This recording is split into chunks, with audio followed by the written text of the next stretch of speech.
Hello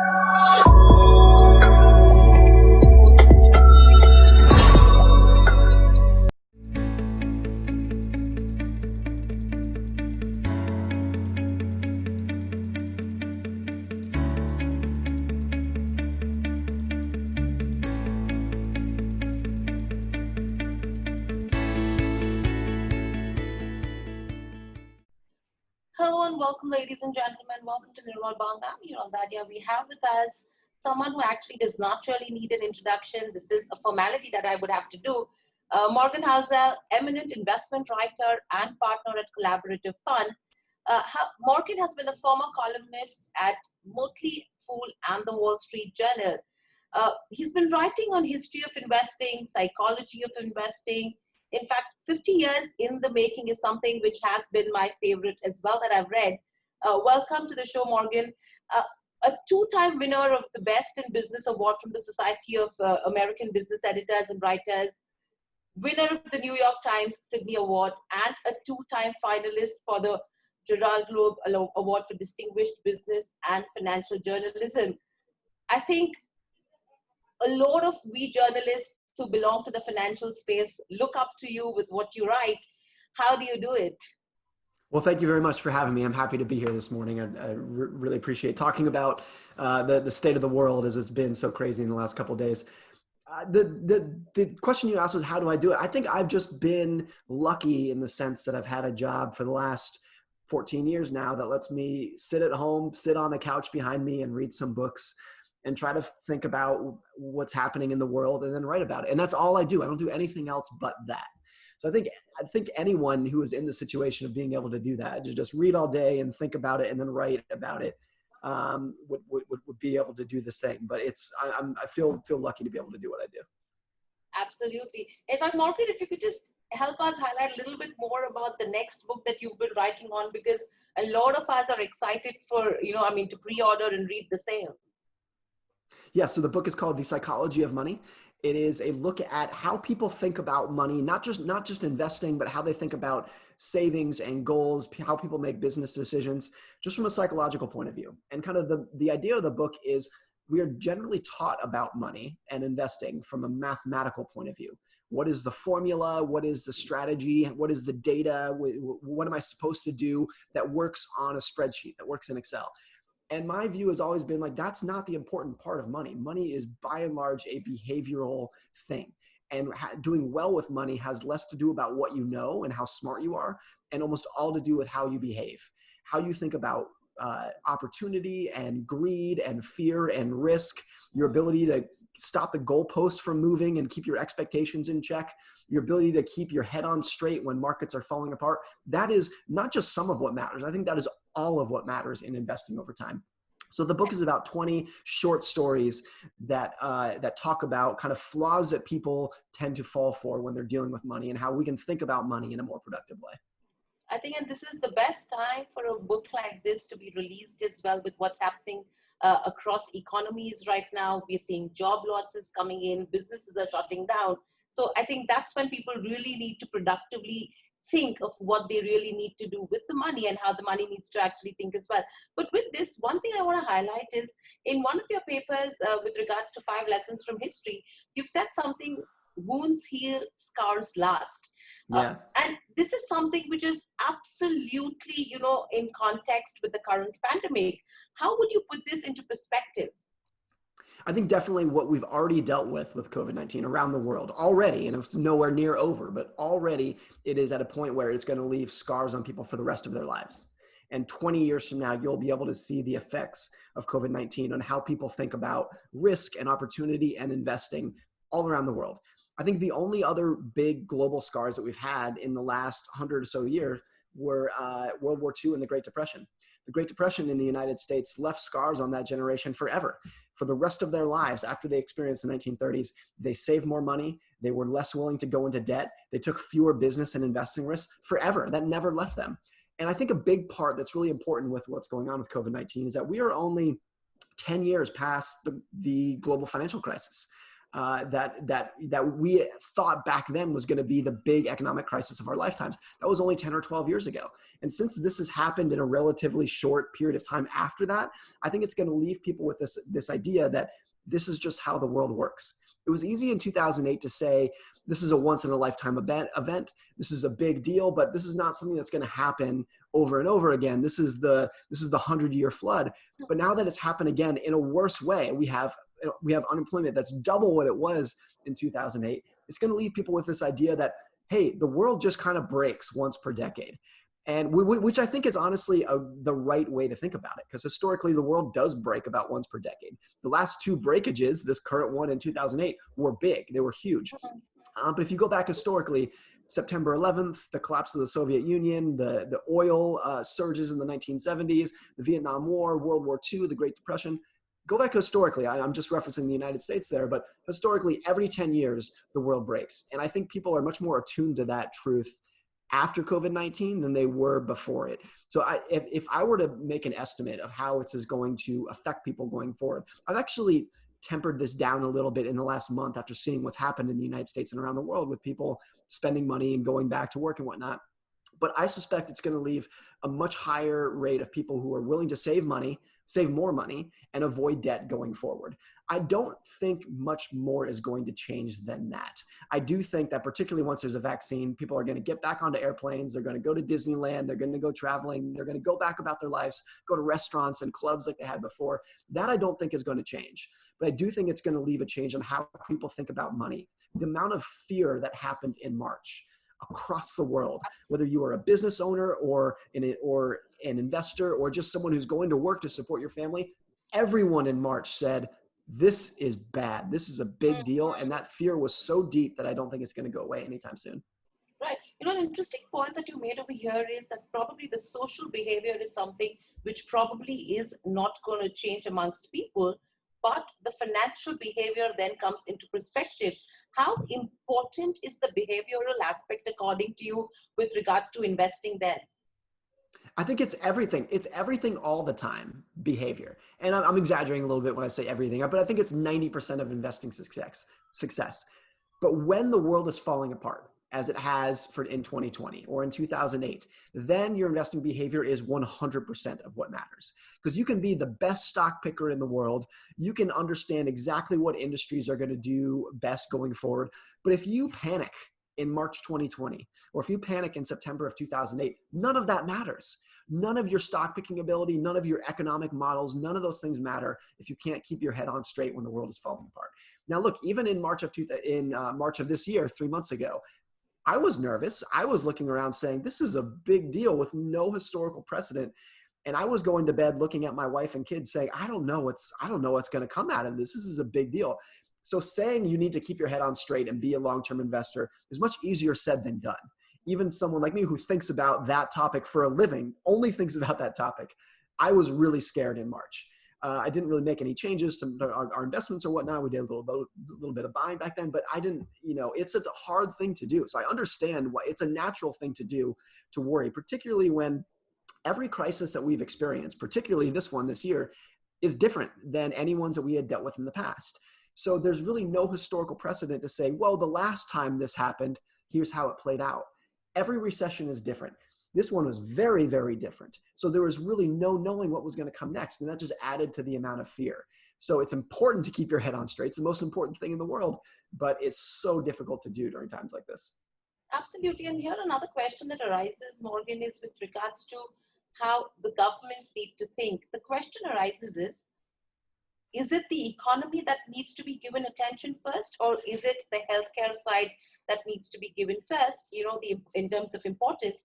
And that's where the dilemma is, because people again are trying to be safe, but the next question that arises is, how am I going to feed my family from here on over the next 6, 8, 10 months? And that's the reason why they want to put their health side at risk and go support their livelihood. How would you actually expect the government as well as individuals to behave in this fashion, and when they have to select between health and economy, or health and work, business, jobs, however we would put it, in micromanagement terms? Yeah, that's a really good question. And I think it's the most important question right now. I actually think those two things, health and the economy, are one and the same. I don't think you can really separate them right now. I'll Mhm. give you a good example of what I mean. The lockdowns in the United States, the official government lockdowns, when state governors said, businesses are closed, you have to stay in your homes. All those lockdowns came well after people stopped going to restaurants and people stopped going to work. People locked themselves down voluntarily well before the governments forced them to do it because they were scared for their health. People stopped going to restaurants, stopped going to stores, stopped spending money before the governments made them do it because they were scared for their health.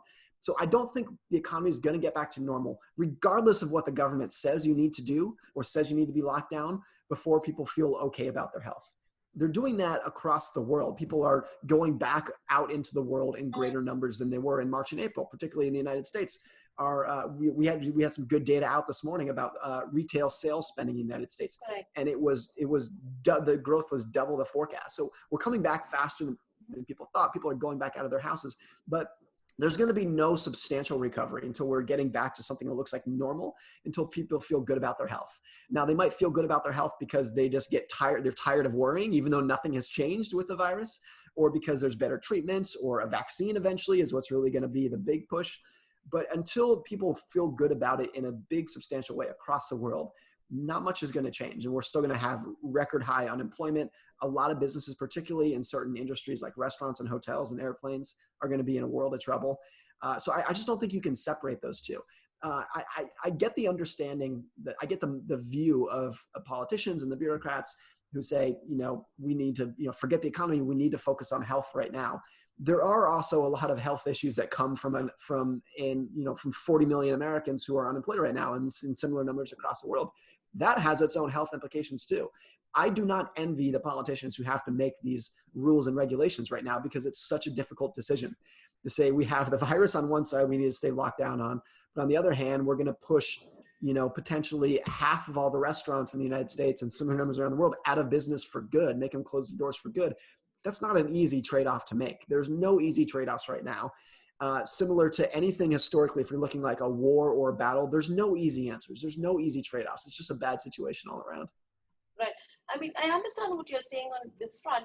And, always it's been very simple for all of us to go back to history, understand what happened in the previous crisis, may it be an economic crisis, may it be a financial crisis, or even if you take from a healthcare perspective. But what happens is, as an investor, it becomes really difficult to go ahead and predict as to what lies ahead after this. What would your advice be to investors who are sitting here thinking, okay, what's going to happen next? Whether this is the right time to invest or this is not the right time to invest. And that's where, again, the dilemma comes in, because we've always looked at past data. We've always looked at what's happened in the last probably 2 decades. If you talk about the 2008 crisis, even if you talk about the Great Depression, if you go back till then towards history. But again, predicting the future becomes difficult. I think there's two things to keep in mind, and this is a really important topic because this gets to a lot of the root of bad behavior for investors. There's two things that are important. One is the concept of endurance in investing. That what matters more than anything, what lets you keep your head on straight, what helps you keep your behaviors in check, is your ability to endure downsides. Rather than trying to avoid them, rather than saying, how am I going to avoid the next decline? It's setting up your finances so that even if the market is to fall 30% or 50%, look, that's painful. It's not fun. No one enjoys that, but you can get through it. You can endure it, and it's not going to break you financially. You can still pay your bills. You can keep doing that. For a lot of people, that means kind of a more conservative asset allocation, maybe more money into bonds and cash than you otherwise would, because you need to endure the downsides that are inevitable going forward. That's the first point. The second point is, I think when we're thinking about the future, it's important to have more expectations than forecasts. And I'll give you the difference between an expectation and a forecast.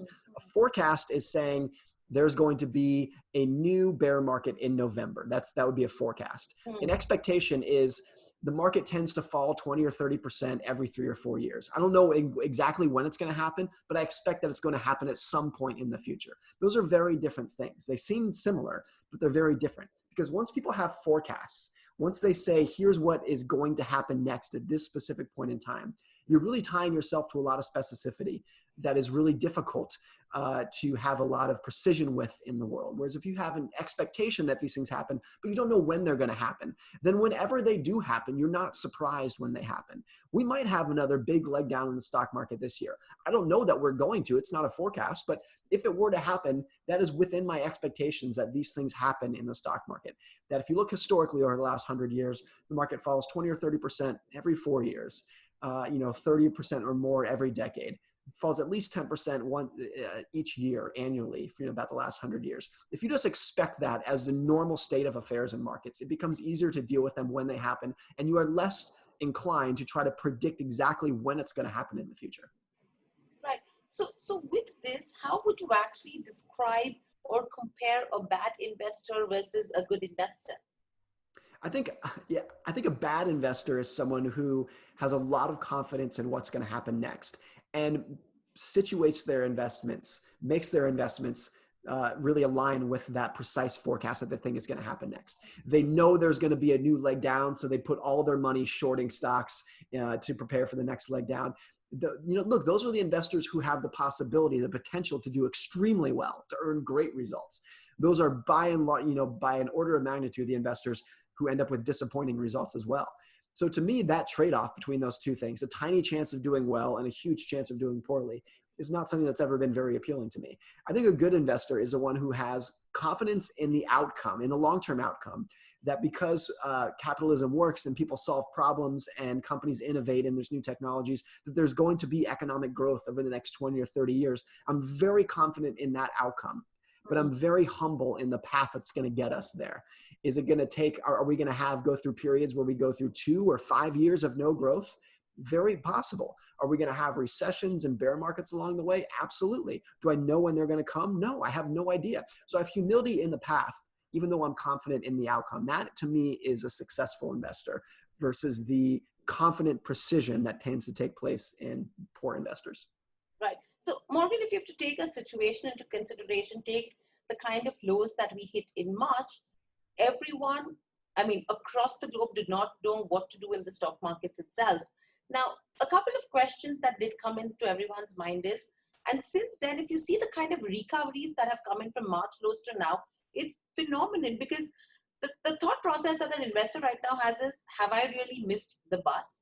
Or is there another downturn that could be coming as well where I need to still wait on? Or is this the right time? Do I have to make an investment? If you have to take these 3 kind of investors into consideration, what would your advice be? What would you have done as an investor when we hit those kind of lows in the month of March? There's several points to make here. One is that if you are an investor who sold everything in March, I don't necessarily fault you for that. I'm not going to second guess your decisions. But I would say if you are that kind of investor, it's probably important to realize that your behavior in March is indicative of your likely future behavior. If you panicked and sold everything, you're probably going to panic and sell again at some point in the future. So I might reevaluate your investment allocation to say maybe you should have a lower allocation of stocks than you did in the past, so that during the next decline, which is inevitable, you're less likely to panic and sell everything down at the worst possible times during the bottom. To me, the best investing advice for the most number of people, not necessarily everyone, but the broadest investment advice, is just to tell people to dollar cost average with a long-term time horizon. Buy a little bit every month, every single month, regardless of what the economy is doing. You're buying in January, you're buying in March, you just keep going whatever the economy is doing with the intention that you're going to hold stocks for 10 or 20 or more years. That to me is really the only strategy in the market where we can look at it and say there's a very high odds that that's going to work for you over time if you can maintain it. To the question of, are we going to have another decline, another downturn? That's, of course, something I don't necessarily know. I have expectations about, but something that's really important that's going on right now globally, but particularly in the United States and Europe, is the amount of government stimulus, both in terms of from the federal government, in terms of the stimulus packages that are just mailing people checks, and from the Federal Reserve and central banks around the world that are pumping the economy full of stimulus. That has a real impact on the stock market. So there's 2 things to think about. There's the economic collapse, when the 20% unemployment rates and the numbers that we're all so familiar with right now about the pain. And then on the other side is like the airbag that's supporting that. And it's these trillions of dollars of government stimulus that's pushing in the other direction. It's very tempting to focus overwhelmingly on the decline because it's personal and we know people who've lost their jobs, or some of us have lost our jobs. So we focus on that. But the stimulus that's being pumped on the other side is almost of the same size of the decline that's pulling us down. So that's going to have a real impact on the economy and the stock market going forward. Interestingly, April in the United States, we had the highest unemployment rate that we've had since the Great Depression.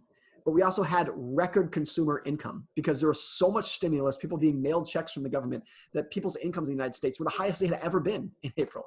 It's hard to wrap your head around those two forces, but they're really powerful right now. So with this, how does an investor look at risk management? Because everything needs to be put into perspective. I mean, again, that becomes an important factor to consider as well. So what would your thoughts be on that front? To me, it's always been, and this is what I would have said well before COVID. I tend to think most investors, not all, but most investors tend to have not enough bonds and cash because people underestimate their likelihood of panicking and worrying and losing sleep at night when the world is falling apart. Like I said, I did that as well in March. I was really worried about everything, and I've written about this. I have a much higher percentage of my assets in cash than most people of my age and income would. So even though I was prepared, I had a big cushion going. It's still scary about it, but I think when you go through something like March and April of 2020, you should probably reevaluate how much risk you really need to take in your finances going forward. Do you need to have a huge percentage, the overwhelming majority of your assets in stocks?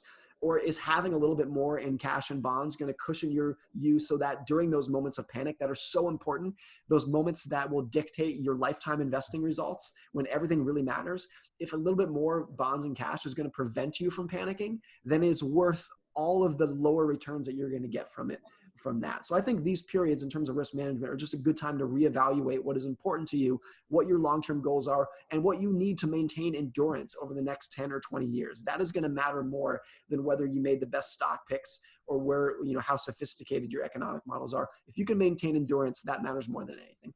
Right. And with this, Morgan, if you talk about emerging markets, everyone actually looks at what's happening in the US markets from a stock market perspective as well to understand what's going to happen, especially if you have to look at India as well. Now, what happened last week itself was really surprising. There was a concern with regards to where the second wave of COVID-19 goes, because of which we did see a one-day crash that did come in terms of Dow, S&P, and if you have to look at NASDAQ. And from there, again, a good recovery that's coming. So if you have to look at how markets are reacting right now in the US with what's happening on ground, because you have been located in the US, how would you actually correlate this? And what would you call these short-term bouts? Do you think there is a possibility that this is just a permanent up curve and we are just going to be seeing these short selling bouts? I think it's possible. I don't know if it's likely, but I think it's possible that the market, that the huge rebound that we have, the Nasdaq's actually up year to date, is actually not permanent. That's the wrong way to phrase it, but is actually more rational than some people might think. There are a few reasons for that. One is that particularly if you look at something like the Nasdaq, more than 40% of the Nasdaq, even though it's a diversified index, is 5 companies: Amazon, Google, Facebook, Microsoft, and I'm missing one, Google. Those companies are not only doing okay, a lot of those companies are thriving more than ever during COVID-19. They also have incredible balance sheets. Those 5 companies have $600 billion of cash between them. So they have no issue funding their operations right now. They're still as profitable as they've ever been. They have no problem. So even though we're talking about the stock market and we think it's a really diversified thing that's representing the entire global economy, it tends to be so concentrated in just a few companies that it can be misleading. There can be a big disconnect between what's happening on Main Street and what's happening in the stock market. That's one reason.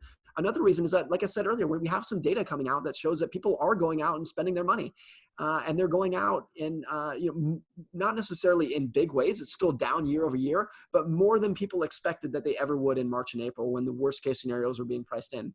And then the other thing that I mentioned earlier is the amount of government stimulus right now is so important and so big. In the United States, it's not going to end. There's going to be more $trillion stimulus packages before the end of the year, particularly with our presidential election coming up. The government kind of wants to keep everything going as quickly as it can. That has a big impact. And I think there's also encouraging news on the vaccine front. That, of course, is not a guaranteed thing as well, but there's a couple of companies like Moderna that are coming out and saying they might have 1 billion doses by December. That's still 6 months away. It's not necessarily tomorrow, but if more consumers look at that and say, look, this is going to be a bad year. I need to hunker down. But in December, I'm going to get a vaccine and then we can go back to normal. Not necessarily normal because a lot of the job losses will be permanent. There's going to be higher unemployment rate. But it has the potential to be more of a temporary shock than 2008 was that became a 5-year slog to get back. This has more of a potential to have a faster recovery. And that's certainly what the market thinks is going to happen right now. Whether it's accurate or not is to be determined. Right, and with this, you have the U.S. presidential elections as well, which are coming through. So, what's the sense that you have on that front? And how optimistic are you with Trump being reelected? I've always thought that and I'll try to keep this apolitical, but I've always thought too many Americans think that Trump's reelection was a shoo-in. I think a lot of people got scarred from 2016 when even Trump supporters were really surprised that he won. Trump himself was really surprised that he won. It wasn't the expectation that people thought. And I think because of that, too many people think, well, he won in 2016, he's going to win again in 2020. I've never really thought it was that obvious. I think, the polls in 2016 showed that prior to the election, Trump probably had about a 10% chance of winning, maybe a 20% chance of winning. So low odds, but that's where the odds fell. And because of that, people just extrapolate and think that there was a much higher chance that he's going to win in 2020. And he still might, but I still think the odds that he's going to win in this year in 2020 are probably lower than most people expect. They've shifted substantially in the last couple of months with COVID-19 and everything that's happening. We have a lot of we have lots of racial protests going on in the United States right now. So his poll numbers have dropped considerably. But all that really shows too is that polls can change very quick. Within a month or two period of time, the polls can swing wildly. So we have another 3 or 4 months before the election. Like who knows what's going to happen between now and then. But I think things have shifted very considerably in the last 30 days. And I've never, even well before this is going on, thought that his chances of being reelected were more than 50-50. Right. So that's with regards to where elections go. But with this, if you have to look at emerging markets right now, where would you actually place India? Because, one thought that's always been there is that with regards to the global economy, India has always been called the back office hub, whereas China has always been called the manufacturing hub for across the globe.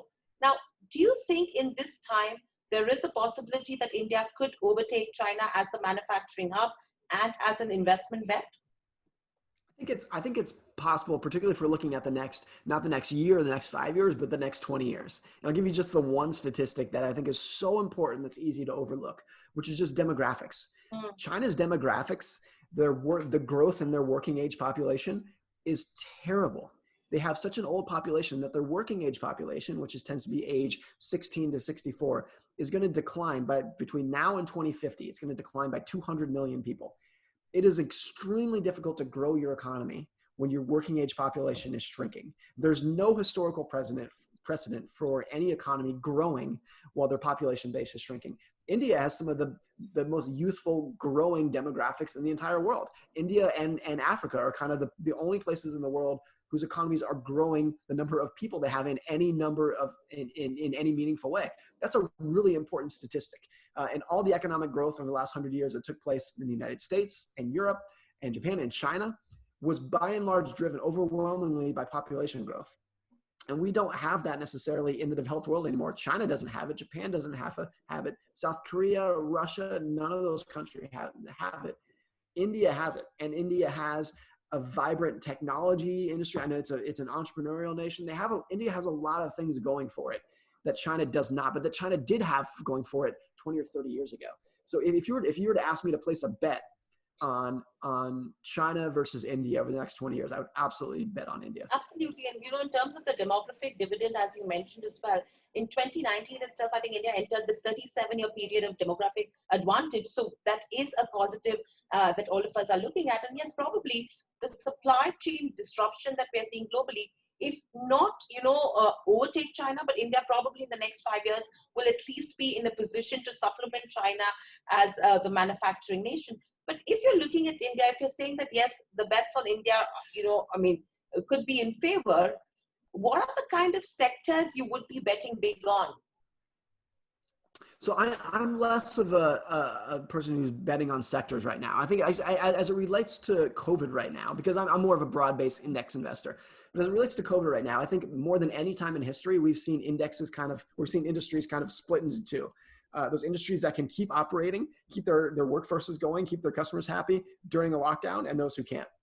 So that's why back to the, why is the U.S. stock market doing so well with Google, Amazon, Facebook, Apple? Is because those companies can keep their operations going during a lockdown with no issue. Whereas you look at airlines, restaurants, oil companies, all these industries that are so tied to the lockdown, those industries are going to have an incredible difficult time getting back to normal. And it would not surprise me if you see worldwide, and in the United States as well, industries like airlines, restaurants, hotels, that the entire industry more or less collapses, particularly airlines around the world. It's just so difficult right now. Whereas we're kind of entering a new world where companies and industries that can operate on a more of a digital basis without the need for face-to-face interaction, those industries were already doing well over the last 10 or 15 years. Those were the kind of the powerhouse industries, but they have such a tailwind right now relative to everyone else. That split, that just cleaving between those two is, I think, more stark right now than it's ever been at any point in history. Right. And with that, Morgan, overall, if you go to see, do you think that the kind of recovery that could come in, would that be a price-led or an economy-led recovery if you have to look at the next 6 to 12 months? I think in terms of prices around the world, I mean, certainly what we're dealing with right now is more towards deflation right now across the world. Central banks are trying as hard as they can to stop that, to try to, push prices up as much as they can.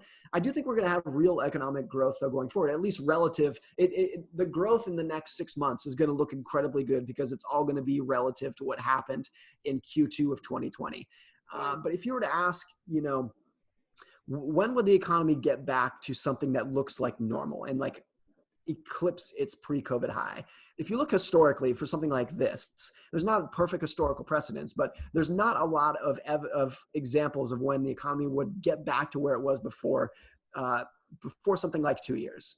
Now, there is some evidence that economies that in a big economic shock, not necessarily a grinding recession, but just a one-time shock, can bounce back much faster than people anticipate. I always use the example of Germany after World War II, which was completely obliterated in 1945. Its economy was bombed to rubble in 1945. And it only took them 3 years to completely rebuild the economy and bring their GDP back to where it was before the war. It only took them 3 years. So there is precedent for getting back fairly quickly and getting back to real economic activity versus just central banks inflating things to get the economy moving again.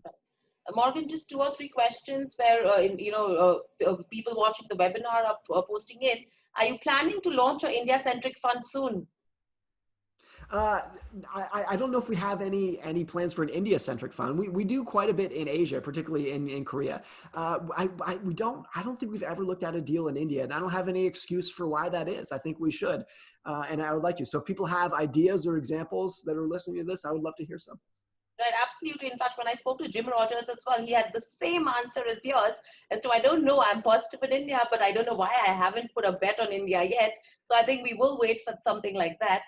Secondly, what's your view with regards to where the China-US trade war are concerned, and what's the likely outcome according to you? I think it all depends on who wins the election right now. If Joe Biden wins the election, then I think it's no issue. I think we go back to where everything was. So much of the trade war right now is just Donald Trump looking to kind of settle his long-term grievances that he's had for decades, well before he became president. So if Trump wins, then I think it's going to be ongoing for the next 4 years that he's president. If Biden wins, I think it goes back to normal and there's really no issue going forward. It's all centered on that. Right. Another question, Morgan, coming in is, do you think FANG companies should be valued differently versus other businesses? I think there is an argument that they could, because they are resilient across different economic conditions. We've seen that this year. We have basically Great Depression 2.0 going on across around the world, but those big 5 companies, the FANG companies, are doing fine, if not great. So that kind of economic resiliency, it's not to say that they're bulletproof and they can't be hurt, but they are so much less cyclical than almost any other company that's out there, that they should be valued differently, not substantially differently. And there's no such thing as companies that can be, priced at any level and still be a good buy. But I do think a lot of the high valuations that looked crazy to people over the last 10 years, why these companies trade at such a high valuation, we're probably seeing this year why they've traded at that valuation, because they trade at a high valuation because they are so sustainable when the economy falls apart. Right. And your view coming in on gold as an asset class?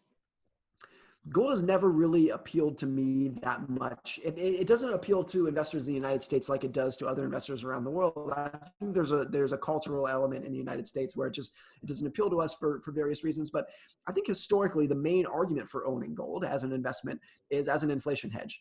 And at least in the United States, the evidence that it's a very good inflation hedge over time is not really there. There are periods when gold does well and periods when it doesn't do very well. And none of those periods seem to be correlated that well with what's happening with actual inflation in the United States. So if there is going to be an inflation scare, whether it's here or around the world, from my perspective, I would rather own stocks and companies and good businesses that can raise their prices as inflation goes on, rather than something like gold. And very lastly, Morgan, what would your favorite recommendations be for books on the behavioral aspect of investing, other than your books and blogs? That's the last question coming in. I think a really important book, I love this book well before COVID-19, but it's become so relevant this year, is a book called The Great Depression, A Diary. It's written by a guy named Benjamin Roth.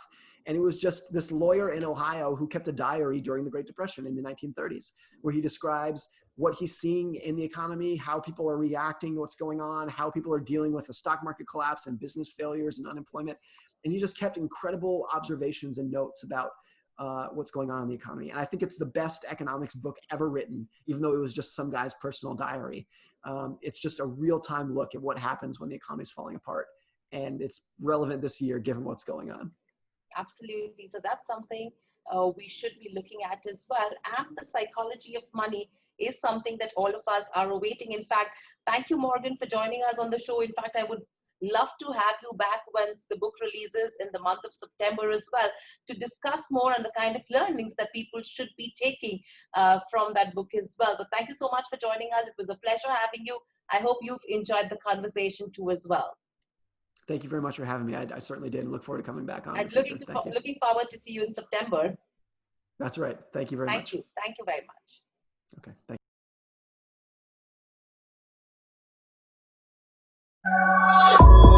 you.